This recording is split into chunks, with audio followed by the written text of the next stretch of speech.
one interesting thing that I've not really ever thought about before, but listening to Phillip, I think what he realized, and this was, even though some of the ways he achieved it, if you look at some of the screen tests in the other venue for the exhibition, and you would put those right next to some of the portraits, how he focuses in on the face is similar in both of them. But I think one thing that he would have probably said was that where painting before him didn't really get that sort of razzmatazz va-va-voom, that you can't do better than Busby Berkeley, a filmmaker in the 20s and 30s who did these escapist films with hundreds of people. Some of you may remember Flying Down to Rio, and these great escapist films. I mean, Warhol sat for hours in the theater, old vaudeville theaters in Pittsburgh, watching these. I mean, Hollywood knew how to do it. And he basically sort of said, well, now I have to do that same thing in painting. I think in filmmaking, what he was looking to do, Phillip mentioned the fact that he slows down the speed. It's not so slow that you're moving like this, but when you're watching it and you see the movements, they just seem sort of odd. And I think what he was doing there was to say, look at this. What film does is different than what painting does. Look at the texture of it. He wanted you, that's why they were so slow.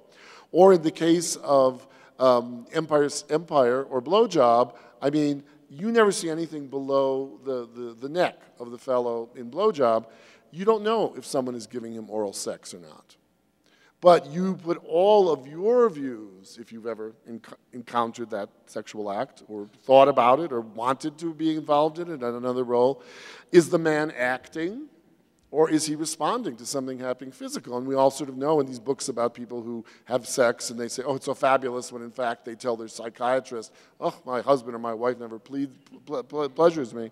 Or in the case of Empire, it runs for 8 hours and 7 minutes. And in fact, in just about 3 weeks, the first time it was shown was June 10th. And we always show the whole film in the Warhol Museum.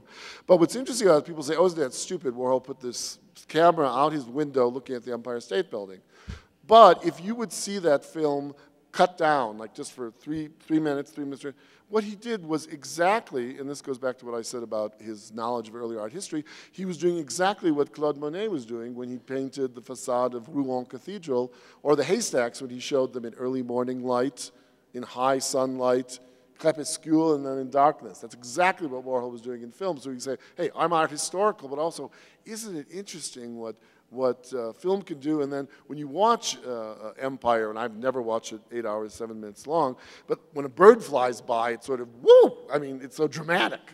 And I think, you know, what Phillip said about the fact he liked to use non-actors was because, like Alfred Hitchcock, and Phillip says a very interesting thing in the catalog, so buy it. It's good for the museum, it's good for Phillip, and you'll learn a lot.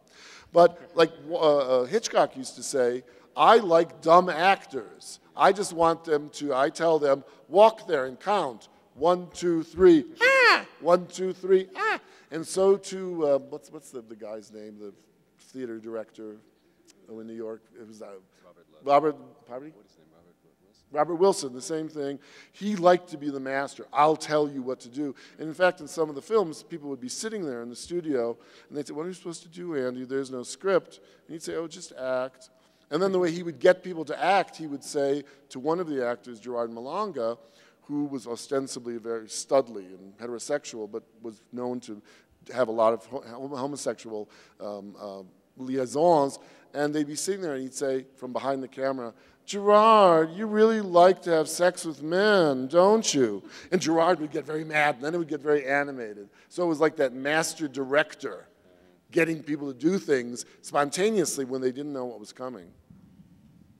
Pues aprovecho para decirles a los que no saben que además de las 3 películas que incluye la exposición, hay una muestra de cine en la Fundación Gilberto Alzate Avendaño, en la calle 10 con carrera 4.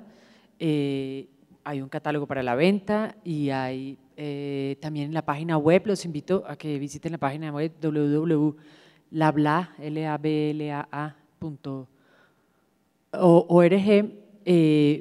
información sobre las diferentes conferencias que va a haber. Esta es la primera de una serie de conferencias, otra muy buena serie organizada por la Fundación Alzate Avendaño, o sea que programación hay mucha y hay también desarrollos para los maestros, para los niños.